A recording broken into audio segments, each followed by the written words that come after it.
ఒక విషయాన్ని ఎప్పుడు మీరు గమనించండి, ఆర్థిక అభివృద్ధి కన్నా ఆధ్యాత్మిక అభివృద్ధి చాలా మంచిది. మనం ఆర్థికంగా అభివృద్ధి చెందాలనుకుంటున్నావు రోజు, కానీ ప్రియులారా, నువ్వు ఎంత ఆర్థిక అభివృద్ధి సాధించినా నీ ఆధ్యాత్మిక జీవితం సరిగా లేకపోతే నీకు ఎంత ఉంటే ఏం ఉపయోగం, ఏం ప్రయోజనం?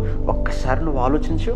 ఒకడు లోకమంతయు సంపాదించుకొని వాని ప్రాణమును పోగొట్టుకుంటే వానికి ఏమి ప్రయోజనము అన్నాడు.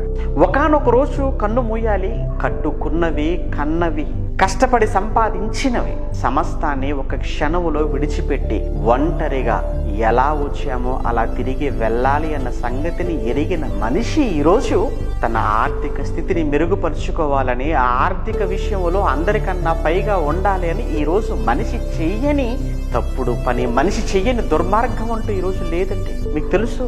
అందుకే ప్రేమైన దేవుని పిల్లలారా, ధనం కన్నా దేవుడు మనకు గొప్ప, సంపాదన కన్నా సహవాసం చాలా గొప్పది. ధనాన్ని నమ్ముకున్నవాడు పాడైపోతాడు, కానీ సహవాసములో ఉన్నవాడు చెడిపోడు. ఏ సహవాసం అది? దుష్టుల సహవాసం కాదు, పరిశుద్ధుల సహవాసం.